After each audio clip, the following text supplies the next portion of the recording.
do it yourself. Work it out. It's simple. You're just eating meat. You're not eating any crap. Mm-hmm. Eat your full, and go, and go from there. And then you'll work it out. Then you'll get your own experience. Good morning, good afternoon, good evening, wherever you are in the world today.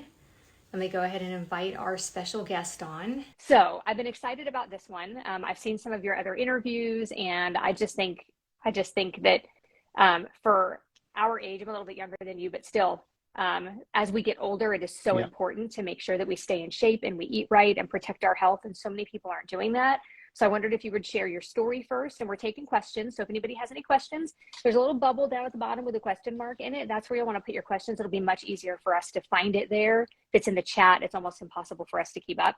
So if you have questions, put them there. And let's just start by sharing your story and how this got started for you. I know that I've heard you say that you've been on basically every diet you can even imagine, vegetarian, vegan, and all of those things. Yeah. Same here. I was a huge avid juicer. Like, I juiced all the time. And even going back now and looking at pictures where I weighed less than I do now and had been juice fasting for 2 weeks, my face just looks so much different than it does now. Like, I can tell by looking at it that I'm healthier now. It's just really interesting, because then I thought that was the healthiest thing I could do. I mean, I'm sure you thought that too, about vegan, vegetarian, and all that. So let's share your story. Well, first, I try and keep it short, because my story is actually quite long. But I'm 58. I'm a bit of a jack of all trades. Is that I do a whole load of stuff. I would say really towards like health and wellness. I'm a ski coach. I'm a strength and conditioning coach. I'm a martial arts trainer. I work as a bodyguard, and pretty much since my early 20s, I've just followed a way of just trying to be, let's call it, for a better human being. So my interventions, my little journeys into sort of being a vegetarian, being a vegan, juicing, paleo, all the different types of Atkins when it first sort of appeared in the UK, all this type of stuff. I tried, not because I was coming from a place of bad health. I was coming from a place of like, well, I want to try and improve performance, just my ability just to be a better functioning, human being, particularly more head-wise than anything else. So I never did vegetarianism as a moral thing. I tried being a vegan because it sort of came around. During that time, it was all about sort of protein and carbohydrate combining and trying to keep them separate. There was loads of stuff, in the 80s, and talking about juicing. I remember buying boxes of oranges from a greengrocer, and just used to buying them and just juicing in the morning. And to be honest, I mean, I actually felt sort of like quite. I didn't feel any negative. But then I was in my 20s, I was fit, I was training. But obviously I was missing out on, I would say better nutrients like protein, etc. So, I've studied, and gone into depth in, lots of different things, more to do about human sort of, performance, how to be a better coach, how best I can make you better what you're doing, as opposed to me showing off what I can do, being without sort of sounding up my own arse. Coaching is about showing you what you can do, rather than me being the guru, and they think, oh, Mike, you can do this or you can do that. Right. Well, yeah, maybe I can, but it's, you're paying me to show you how you can do that yourself or adapt it. And that pretty much is with whatever I've done, martial arts, defensive tactics, instruction, skiing, strength and conditioning, eating to a degree, even cooking. Not everyone has perhaps like the opportunities that I have to get the beef where I can get it from, like the really good quality So everyone says, well, we can't get the beef that you want. Well, okay, well, we'll get what you can get. You know, so it's making the best of what you can do, rather than trying to sort of. And I think now on you know, social media, people try to copy, they try to emulate, which is it's good. It's not a negative thing, but you have to bring it back down to what you can do yourself in the situation, environment of where you are, culturally as well. You know, what's different. You know, I get calls from people who are in India saying we don't eat beef there. You know, can I do this on, you know, chicken? Can I do it on, you know, lamb? You know, etc. etc. So yeah. So I've sort of gone off a little bit, but that's a little bit about my story. That's okay. Yeah, and I like that you mentioned Atkins because I kind of like to tell people because so many people don't know. And I was talking to my brother recently, a few months ago, and he's not in good health. We don't have to worry at all that he will see this because he is so not on the radar of anything like this. And I love my brother. He's 10 years older than me, so he's almost 60. Yeah. And I was talking to him recently. He had, I guess, what they call like a mini heart attack maybe 5 years ago. And he's always been like the epitome of health. Like he's played racquetball and he ran and he's like an avid fisherman. And like he's always been really, really healthy. And to see him, you know, go downhill has been a little bit hard. But he recently said to me when I was just kind of telling him, like we were texting back and forth, and I was just telling him, he mentioned something about olive oil. And I said, you know, you might want to try that recipe with tallow or something like that. So we started this conversation about it. And I told him, you know, that I was losing weight. I was feeling so good eating this way. And it had been, I guess, like almost 18 months for me at that point. And he said, why? He said, first of all, didn't the guru of that die from a heart attack? And so I think it's really important that we make sure people know that Dr. Atkins did not die from a heart attack. Everybody thinks that. He did not die from a heart attack. He slipped on the ice and fell and hit his head in the wintertime. And that's how he died. He did not die of a heart attack. I just always like to tell people that as soon as somebody mentions Atkins, because that's everybody's first thing is, didn't he die of a heart attack? He did not. But in any case, my brother said to me one day, what I don't understand is why you think that I would try something that you heard a doctor talk about on YouTube when I'm already doing everything I can and I'm not getting any healthier. And I said, but that's the key, isn't it? You're doing everything they're telling you to do. He's on the DASH diet, you know, he's doing everything they're telling him to do for his heart. And he's more inflamed than he's ever been. And he's less healthy than he's ever been. And I think that's one of the things we need to figure out how to change for people is teaching them that we're in charge of our own health. Like we're in control. And the only thing we're actually in control of is what we put into our mouth. We're not in control of the air we breathe. We're not really in control of where we go. We're not in control of where we shop because you know, there's only, you know, whichever stores around us or the internet only delivers, you know, to so many people in so many areas. You know what I mean? Like there are so few things that we're in charge of. The one thing we're in charge of though is what comes from our fingers to our mouth.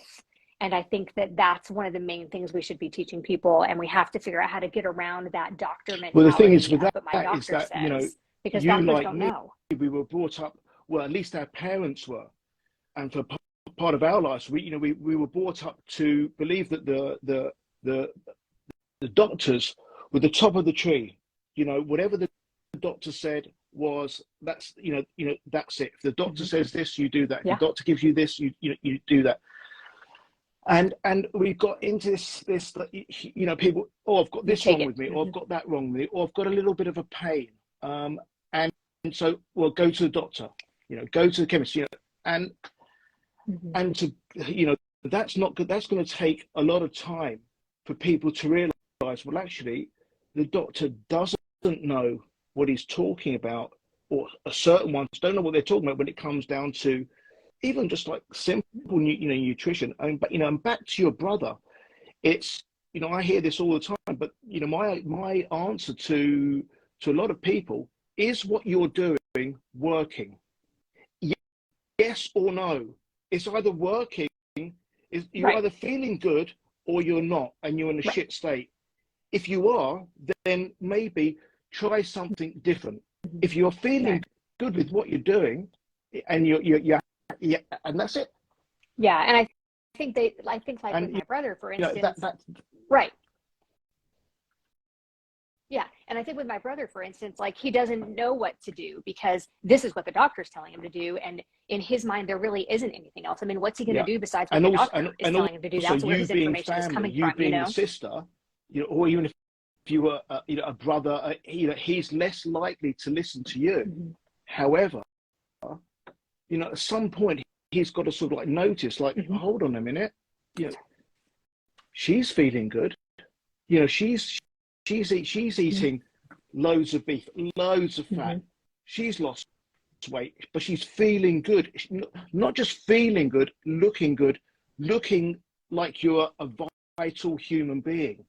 But then a lot of people they want to try and deny that, because by denying them, they give themselves a justification to sort of stay where they are. A lot of people would rather stay where they are because that's their comfort zone, and that's the hard thing. Even if they're in pain, even if they're having a shit life, it's still the comfort that they know. That's how the human mind works. To break out of that that's the really difficult thing, to say fuck it. Mm-hmm. Yeah. Yeah. And that's why we always fall back. We always fall back onto what we know in times of trouble or stressful times. That's what we do. We fall back into, the cookies and the donuts, however we ate before. And I'm like you, like my whole adult life, I've been on a diet, and it wasn't for health for me. It was always for losing weight. I bought my first diet pills when I was 12. And since then I've done everything from the cabbage soup diet to vegan and vegetarian to juicing, to everything. I've done everything. Weight Watchers, you name it, I've done it. I used to bring lean cuisine meals to Christmas dinner so I didn't have to, eat the food. But when I wasn't doing those things and being super careful, I was binging. Like the weekend I switched to carnivore, I ate 20 cupcakes in 36 hours. It was my birthday, but I was miserable. And I woke up that Monday morning and said, that's it, I'm done. No more sugar. I couldn't eat fruits and vegetables anyway because I have a post-COVID issue that makes them taste and smell rotten.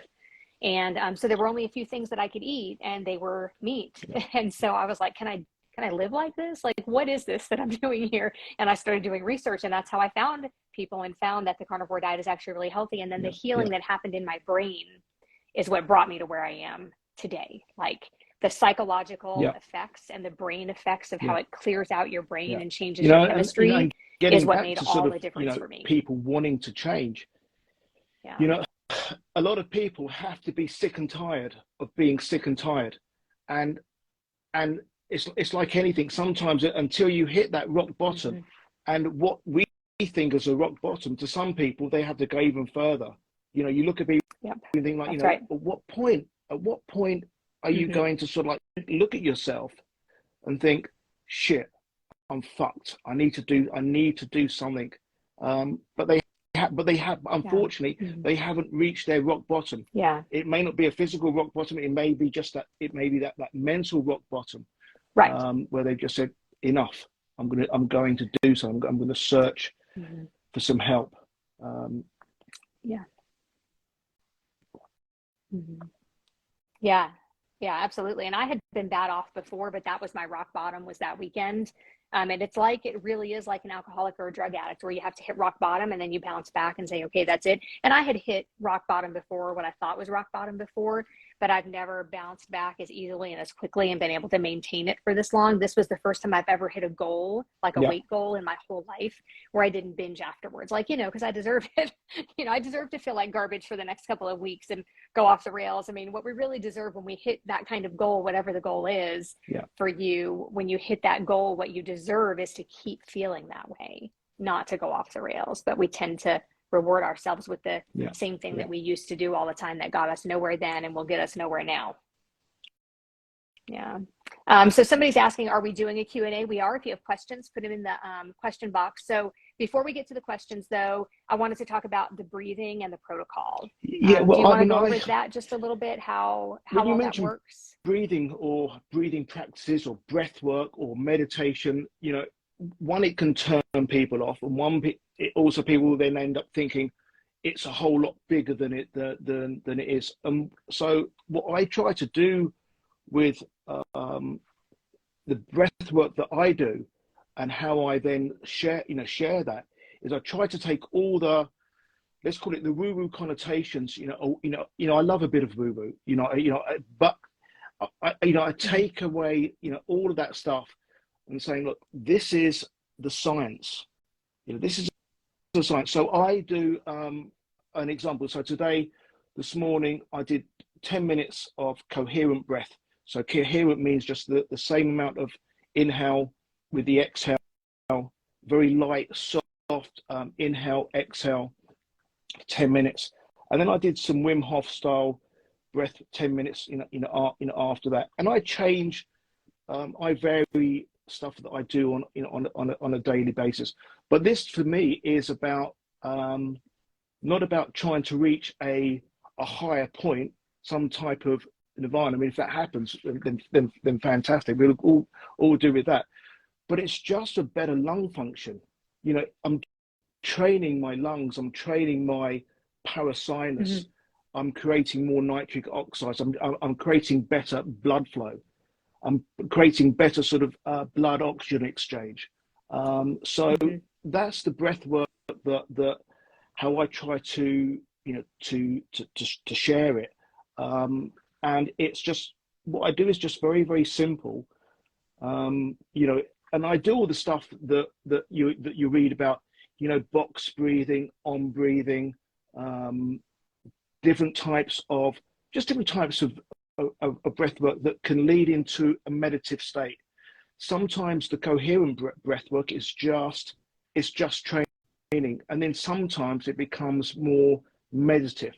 But I don't try to, what's the word I'm looking for? I don't try to search for that meditative solution. I'm just gonna do some breath work, and whatever comes. So it's stuff that anyone can do, whether you're walking, and and I've been doing breath work, for years. I learned transcendental meditation in the 80s. That was a little bit sort of woo woo, but it all means the same sort of thing. Even though they didn't give you the answers to the questions that you had, it was more about, well, just do it. But sometimes you want to know right. the answer, and one of the bit of scientific answers that I give to people with some of the breath work, when we're talking about, well, let's do some om breathing. When you sit down and you you make a sound of omming on the exhale. Yeah. And I do this on my retreats, and pretty much everyone's very, very receptive of it. But we want to know, but why do you make that sound? Is it because we're trying to align our frequencies and blah blah blah, and all this stuff that people? Well, the science is that when we make that om noise, it produces 15 times the amount of nitric oxide in the parasinus. So it's a massive vasodilator. So it opens up everything, better oxygen exchange, more oxygen into the muscles, more oxygen goes to the brain, you feel better. So that's just a little bit of science for something that and when I do the on breathing, I do it with some really nice chanty type music. So I still get the woo woo in, but I know, but I don't burn any candles, but incense. Yeah. Well, or incense or anything I think I've done in with incense. Having trained in Japan, and I've done every type of incense that there is. But yeah. So yeah. Yeah. That's awesome. Yeah, the breathing is so important, and it helps us so much. I don't do it nearly as much as I should. But I know that it's very helpful, and it's very relaxing. It's so good for our bodies. It's not about making us relaxed. Okay, it is, but to me, it's more just about, I'm improving my lung function. If I go to the gym and I do a back workout, Right. I'm improving the strength of my back. Breathing, breath work improves the function of my lungs. I'm making my lungs stronger. I'm making my blood vessels stronger. So I'm making my, so that's what I do it for. Yeah. Yeah, it's amazing. Okay, so we'll get to some questions now. If you guys have any more questions, put them in the question box down at the bottom, and we'll both kind of answer these different questions coming in, since we're both carnivores and both have experience. Obviously, Michael, much more experience than I do. So the first question somebody asked is water. How much do we really need to drink? What do you I mean, and it is just one of those, things that people, you go, oh, I'm really, really thirsty. Well, that's a sign. But a lot of the time with when people ask about water and drinking enough, there needs to be a balance with electrolytes. If you're not having the more salt you have, the more you're going to retain a little bit more water. So you perhaps may not need to drink as much water because you're having more sodium. So it's about getting a good balance. You don't want to I don't think you want to over drink, and what's good for me, it may not be right for for someone else. You'd have to sort of like work it. But if you're thirsty, and again back to the breathing, I mouth tape every night, so I keep my mouth shut. I wake up. I don't wake up with a dry mouth. So when I wake up in the morning, I drink some warm wheat tea, but I'm not I'm not thirsty, but I've got to, I just feel completely sort of depleted. So I think you just have to try with working it out yourself. If you're thirsty, then that's a sign.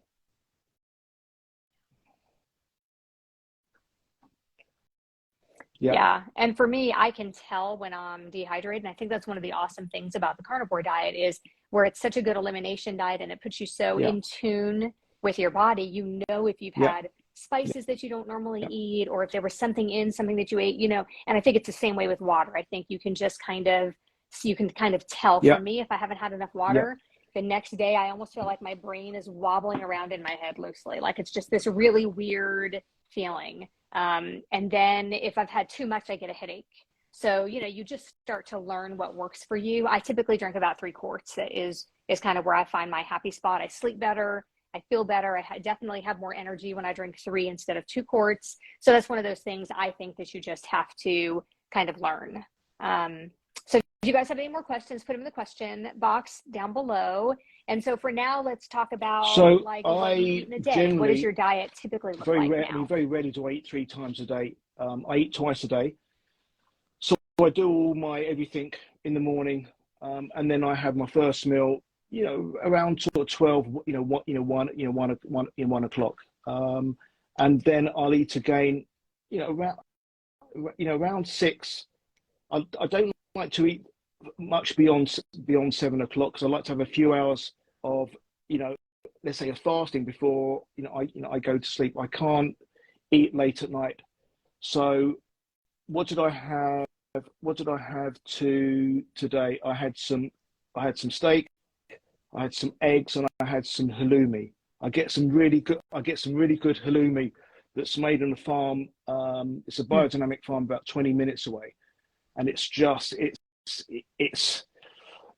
like eating solid, savory ice cream. That's the only way I can explain it. It's just because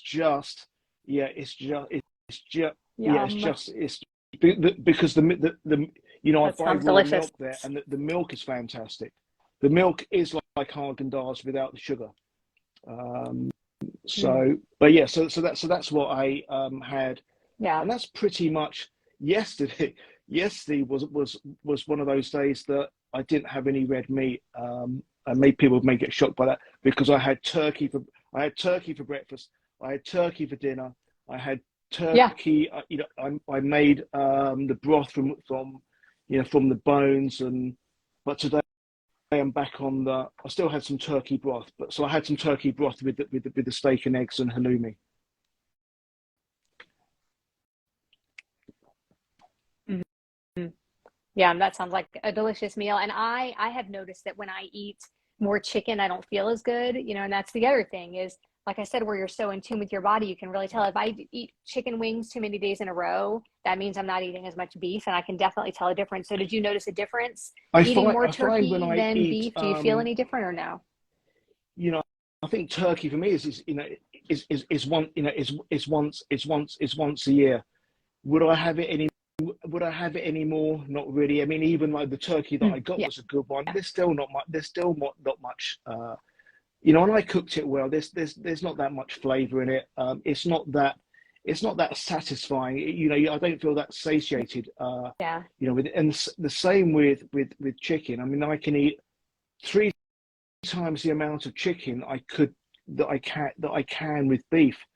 And in the UK, to get really good Yeah. chicken, pastured chicken, that's been allowed to grow over 100 days old, is so expensive that there's, and it's, yeah, just give me Yeah. steak. Yeah, Yeah. Yeah. Steak or ground beef for me too, most of the time. yeah, And like I said, I do notice a difference. If I'm not eating enough red meat, I can definitely tell a difference. yes. So we have a question from Wendy, the carnivore veteran. You know Wendy. Wendy says, do you need an assistant for your carnivore retreat? Truly an amazing Yeah, experience you yeah, offer.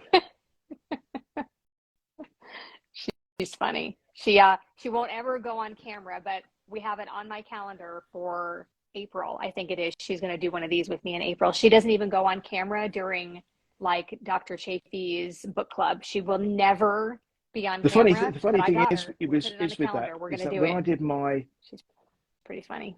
I think like perhaps like a lot of people, you hate the sound of your own voice, especially especially when you hear it, Yes.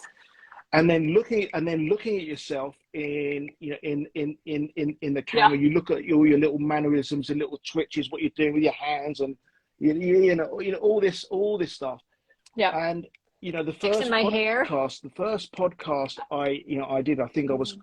I got myself worked up a little bit, so I was quite sort of, and then over time, it's just sort of, it's you get some validation from people. Oh, that was really good, Mike. You sound really calm, and I think really, it's like, I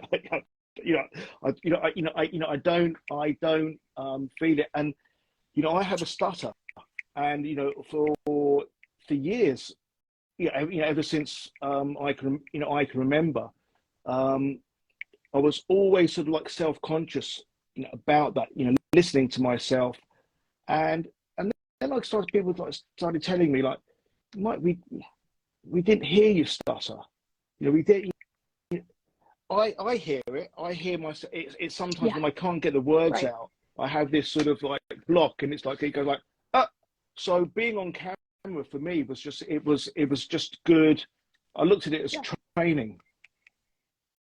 Just training, just to deal with that sort of that part of the personality Right. that sort of Hmm. this, like no, but yeah, Yeah. Yeah. And I don't like listening to myself, but I was a disc jockey on the radio for a long time. And so for me, it's not so much the listening to myself, but I do find it odd for sure. But yeah, you get used to it. yeah. The more you do it, the more you talk in front of people, the more used to it you get. Okay, so somebody says, is it not worth looking at nutrition in regards with maybe genetic base? It does seem some people maybe react. I don't know. The whole thing isn't there. So what do you think about that? Do you think it's worth looking at nutrition as far as a genetic base goes, or Well, do you think it that just kind of I works for perhaps everybody? I think aren't is what she like the means. right person to sort of answer that question, but I do know, I do know sort of like culturally with people from the Indian subcontinent, they may not digest things in the same way that we, in Japan, a lot of them are, you know, lactose intolerant. So there's obviously genetic you know, differences. Right. But again, I think a lot of people will try to use, and I'm not saying this person has, but I think people will use an excuse. They will find something saying, well, you know, I can't have that, and Yeah. I can't have that. You know, I can't really drink. I can't really drink milk, even if it's raw Right. milk, even if it's just the most beautiful milk. I still have, you know, issues with it. Um, everything else that I can eat. And again, I think also Right. people have issues with certain foods, not necessarily because of the actual food, the actual, let's say, beef or the chicken, but it's what it's been fed on. And if it's, you know, if it's being fed on crap, which, you Right. know, a lot of Yeah. it, It's you know, true. a lot of it is, then, you know, some people are going to be more That's right. susceptible, a reaction to it. Right. That's right. You are what your, what is it? What does it say? Yeah. You are what Then your food in that eats. case, most people, Is that right? Is most that people how are the then saying corn goes? or soy.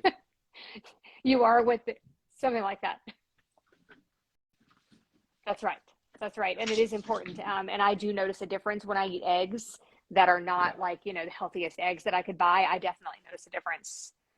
Okay, another question from somebody. If you guys Yes. have questions, go ahead and post Well, the thing them. is, I mean, Do you you eat know, grass-fed butter? in the UK, all the all the cows are, you know, grass fed. Um, um, you know, there isn't anywhere, you know, a That's calf amazing. is born and it's So great. immediately put onto to grain. I mean, that doesn't happen. And I think you find, I don't know what it's like in the States, but I think you find that Hmm. most of the cows are grass fed. Whether they get whether they're finished, because there's two things. You know, an animal, cattle is grass fed, and the last 3 months to 6 months, it's then grain fed to basically to fatten up. But Right. it was spent most of its life, you know, eating pasture, Right. you know, on grass. So Mhm. so yeah, so yeah. Yeah. Yeah. And people don't put two and two together like, you know, you just said when the cows towards the end they're put on grains to Yeah. fatten them up. Meanwhile, it's grains that are the biggest part of our food pyramid. That doesn't make any sense to me at all. Like people don't notice that the grains are what's causing the problems. And you know, it called the food pyramid or my plate, whatever you want to call it now. In America, they call for something like 12 servings of grains in the United States per day. And my whole family isn't carnivore. My husband mostly is, but we were on vacation and one of my daughters asked me to get some rolls so she could make some turkey sandwiches while we were at the house where we were staying. And so I got her some rolls and she immediately took one out of the bag. They, you know, we went to Walmart to pick up the grocery order and they brought all the stuff out and she immediately opened up the bag to make herself a sandwich. And she looked at the nutritional information on the back. She said, Mom, you didn't get me enough of these rolls. I need to eat one bag of these every day if I'm going to hit my nutritional requirements for the day. You know, she was just joking because she knows how I feel. But it was just really funny that even she's 14 and she acknowledged that you get that bag of 12, you know, rolls to make your sandwiches on. And she said, I'm supposed to eat this entire bag today and I'll need another one for tomorrow. That's insane. That's insane. That is too much. Yeah. Really, really unhealthy. You know, we have to figure out how to spread the word about that. You know, and I think what we talked about earlier about, you know, being addicted and, you know, the carb addiction, you know, and all of that. People don't want to believe what we have to say because they're so addicted. It's so easy for them to just kind of turn away from it and say, but my doctor says, or but the food pyramid says. And I think those things are going to And have to also, start to change before you people mentioned, will you know, change what they're kids, doing.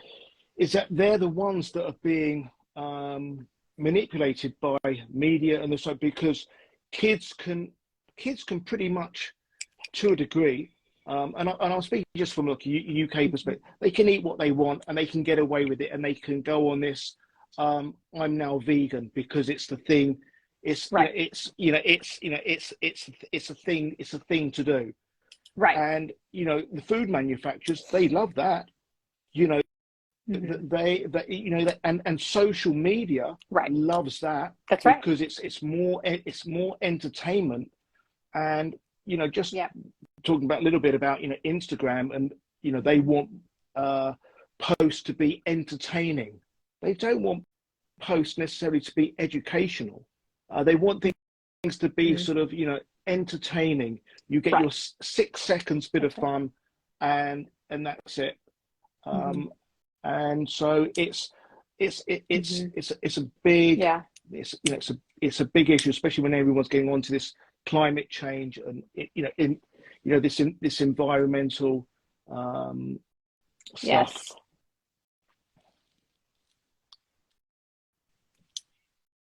Yeah. Yeah. You'll have to excuse my light. It wasn't sunny when I came in here to do this, and I know the sun is shining through the blinds. It's making me squint and giving me a wrinkle here and putting, stripes on my face. Sorry about that. Somebody says, "Hi, I'm from Yes. India. Can we cook meat Yeah. in I ghee? mean, And if so, how much?" ghee is a Yes. fantastic And as much as you want, fat right? to cooking. It's not my preferred fat is tallow, but if you've got access to good ghee because it has a high smoke point and it Mm-hmm. also imparts a really good flavor, then cook with ghee. Nothing wrong with that. Mm-hmm. And if you're going to cook, and Mm-hmm. my culinary tip is that Yeah. fry everything off in ghee or tallow or pork lard, whatever, and then at the end, then finish it with some butter,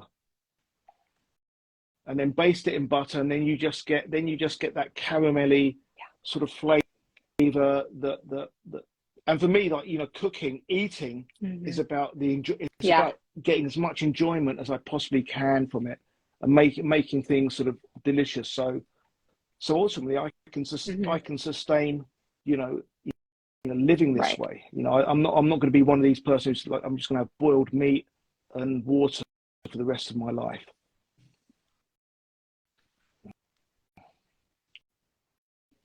Right. And I think we have to, we look at it, most people look at food as entertainment. That's what we do. It's for entertainment, it's for comfort, and that's why we have the problems we're having. But wouldn't it be great if we could take the healthy foods, the things that are species appropriate, the things that we're supposed to be eating, and learn a new form of entertainment by making those foods taste the best that we possibly can make them taste, although they're already wonderful. But if we could figure out how to teach people that we should be eating the healthier foods as entertainment. But we've gotten so far away from the fact that food is supposed to be nourishment for our bodies, and people look at it like as long they're just eating junk food all day long and processed foods all day long, instead of taking into account that they're not actually getting the nourishment that we need. And that's why so many Yeah, people are obese, have yeah, yeah. diabetes, have heart disease, and have And mental it's only going illnesses. to get worse. Yeah. um Right. Yeah. It's only going to get worse. And that really stinks because those of us that know are sitting by, and there's only so much we can do. We can do stuff like this. We can talk about it. But as far as saving people, only they're in charge of whether or not they get saved. I mean, like, we have to just talk about it and share it and hope that more Yeah, people will hear us and try it. Because that's really the only way people will know is if they try it. And your doctor's not going to help you. Your doctor has, like 6 hours of nutrition training. So your doctor's not going to help you figure out how to get better. A healed patient is a patient that doesn't come to them anymore. True. Yeah. So somebody says, "Hi, Mason. Thanks for the inspiration, training consistently and in the Spartan outdoor setting with good soundtrack and awesome dog. Interested to learn about you. Have you shared your life story in a video does it mean like in a anywhere?" video? Is it like in a film? Because I'm all up to having a movie made. Yeah, I think all the Yeah, podcasts that let's do I've that. done Let's make a movie. have pretty much touched mostly around sort of like carnivore and training, and a little bit about my sort of life.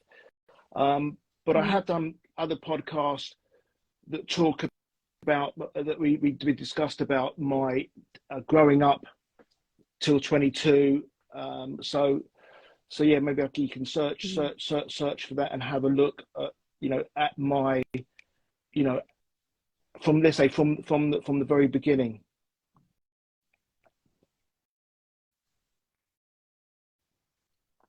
Yes. So do you eat any cheese or anything like that? I mean, the I do halloumi, like but cheese. aside from that, you don't eat a lot of cheese, right? You know, I like good cheese. Yeah, me too. So yeah, so I eat cheese, but I'll eat good cheese. I eat good cheese that Hmm. you know Yeah. I won't eat a whole. I'll eat a little chunk, and if it's a good cheese, that's enough. It's when something doesn't have, Uh-huh.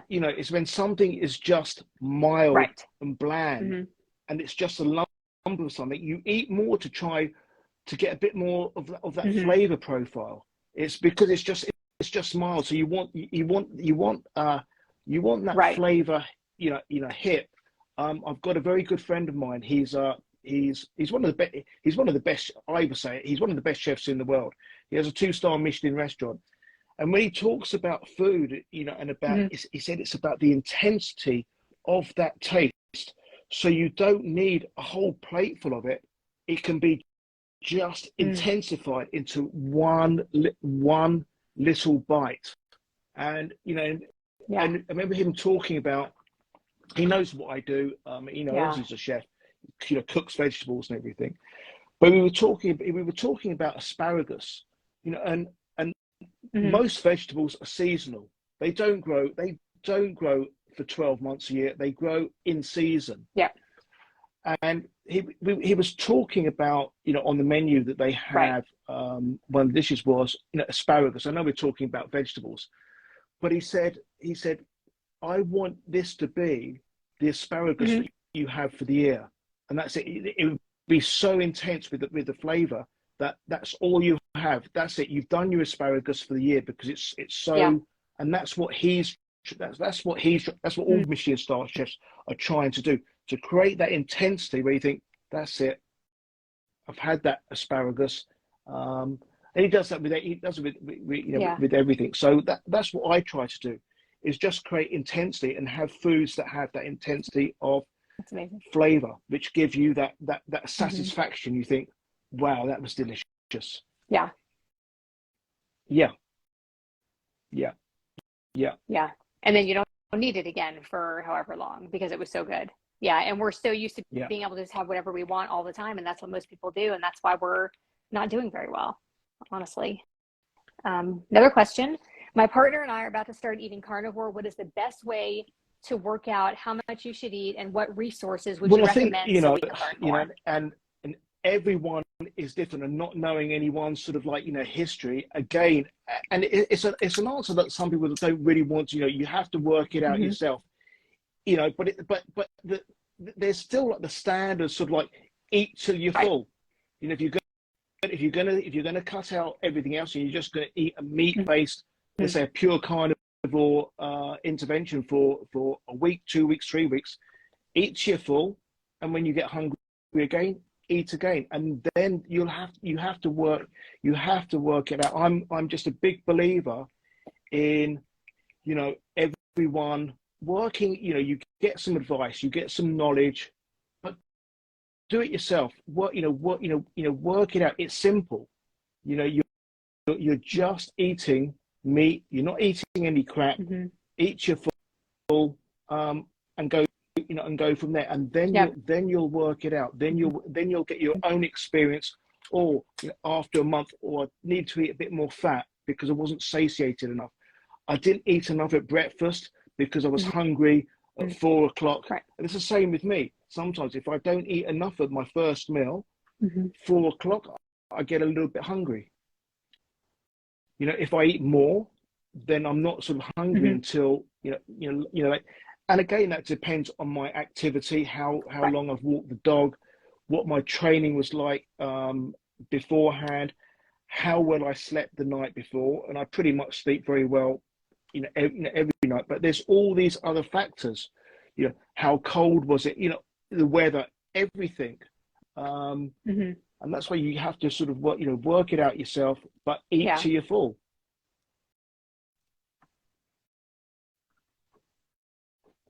Yeah. Now, for me, when I started, I came from extreme under eating, chronic under eating. I was always on a diet. So I had a hard time. I wasn't, Yeah, I wasn't hungry ever because I was so used to not eating. So when I heard about fasting, like that fasting goes along with carnivore, I was like, oh, I'm going to do that too.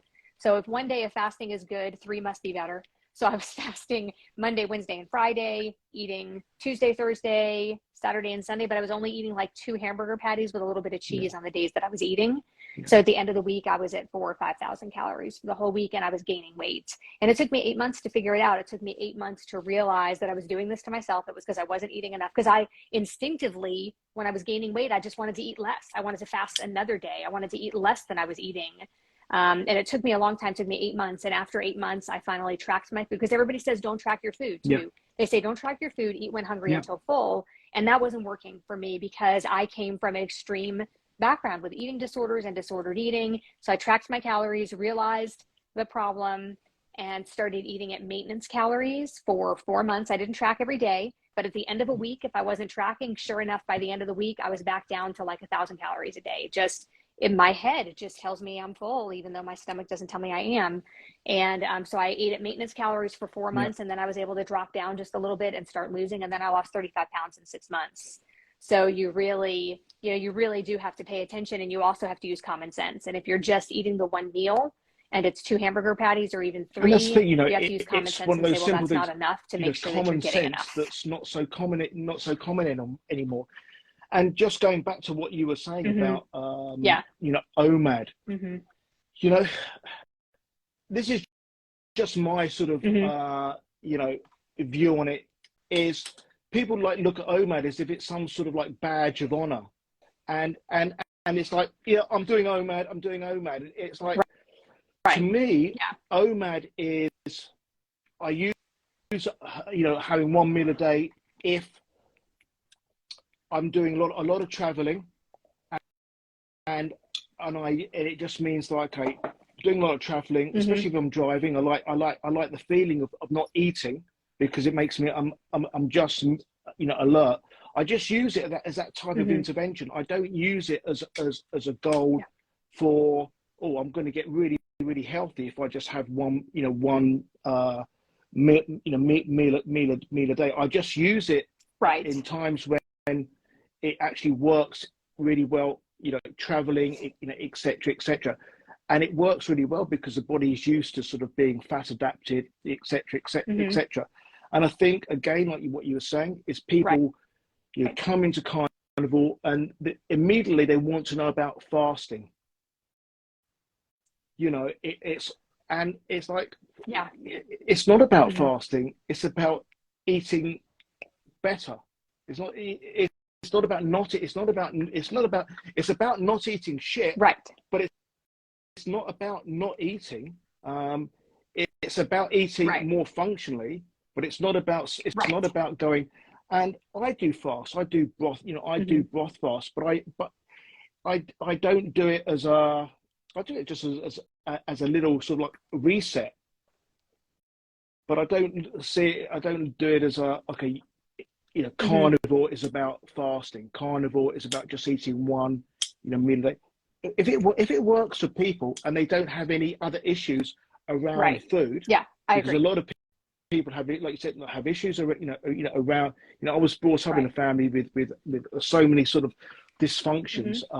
With food, with with everything else. Diet this, diet that. Not eating and blah blah blah. But it's just about, carnivore is about eating well, living well. And what I try to do is like, eat well, train well, breathe well. It's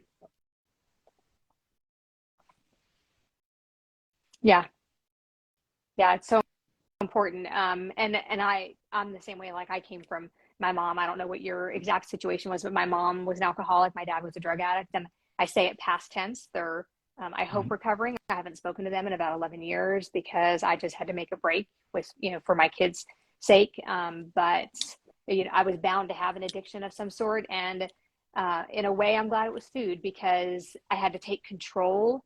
But on the other hand, it really stinks that it was food because food is a necessary thing. We're surrounded by it all the time. I think it's having a food addiction like that is almost worse than drugs or alcohol because it's more accessible and it's more acceptable. If you're a drug addict or an alcoholic, people are always trying to fix you. If you're a carb addict, people offer you more cookies. They think it's funny. You know, oh, here, have another cookie. People don't take it seriously at all.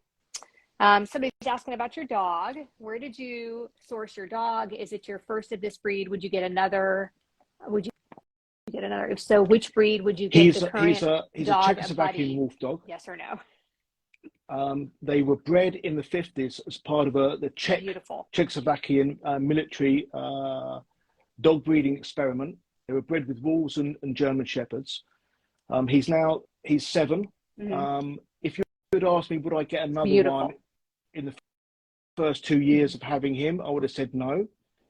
Now I can't imagine having another dog, but it's a difficult breed. It's not for the faint-hearted.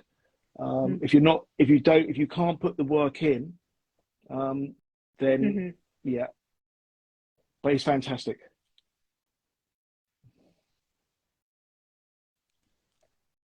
Yeah, those dogs are a lot of work. It's not a lot of exercise, right? With him, it's not so much exercise; it's just that stimulation. Because he's more, I suppose, he's more human-like. He wants to be involved. He wants to be involved. He's not a dog that's just going to sit down by my feet. And he's not food motivated. It's just like being with another person, and it's like, so you have to learn his language, and not try to be. He needs to know that I'm the boss. I think he does now, but me trying to be this alpha dominant, that doesn't work with him. It doesn't work with most dogs. They end up doing stuff out of fear. So it's a difficult breed, but he's fantastic. Yeah.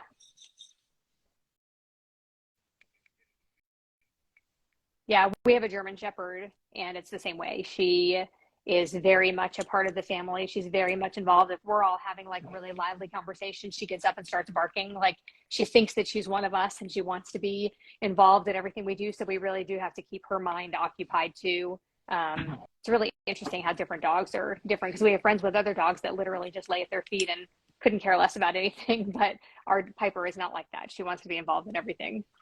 Okay, we'll take this one last question and then we'll wrap it up. I lost 10 kilograms on keto and gained 8 back on carnivore, but I think it was more back to bone density and muscle mass. What are your thoughts? When you went back, and how much you were eating, and all those are factors which again people tend to sort of, I did this, I lost that, I went back on that, and it didn't work for me. Well, okay, well actually, and this is when writing stuff down, actually journaling it, actually sort of tracking stuff will, because that's the knowledge that you want. But keto is low protein, carnivore is higher protein, and it's possible that, and again, not knowing what you're doing, are you training, etc., you've built better quality muscle. Again, keto, when you first start keto, when you first start any type of diet, you will lose a whole load of water. So to lose 10 kilos, you can do that pretty quickly, and it's just water. Now you go back, you change back onto carnivore. You may put the water back on, but you may have built better sort of like muscle mass, but without knowing exactly what you were doing, training wise, exactly how much you're eating and every other factor. But that would be my first sort of thought, that you just put on muscle. Are your clothes fitting better? That's does the belt go on easy? It's just this stuff. You can put on you can end up losing and putting on, and actually, but things feel looser. So it's not about the scales. Yeah, absolutely. I'm a different size now than I was last time I weighed this. I weigh now what I weighed. I know the scale doesn't really matter, but it is a way to measure and a way to see, how you're doing. And I was obsessed with the scale for a long time. I'm really, really trying to let that go with this because I know I'm doing everything I possibly can. But I weigh what I weighed when I got pregnant. Well, really, when I got married almost 25 years ago, and when I got pregnant with our first child 23 years ago. And I'm a different size now than I was then. And I'm 25, almost 25 years older. So most people would definitely be in a bigger size by, 25 years later. But it's interesting that I'm a size smaller in my clothes than I was in my pants than I was then, even though I weigh the same thing. And I know that it's the carnivore diet. I know that it even without a ton of working out, I mean, I have been working out, but not as much as I should have been. But even without a ton of working out, I still changed the composition of my body 100%. just by eating meat instead of junk food. So, yeah. So keep that in mind. Don't worry so much about the scale. Okay. Thank Well, you. I think that's going to wrap it up for us. This was super informative, though. Thank you so much for taking time out of your day to be with us today. I really appreciate it. Anytime. And we'll have to do it again sometime. Have another Thank you. carnivore conversation. Ciao, ciao. Okay. Thank you so much, Michael.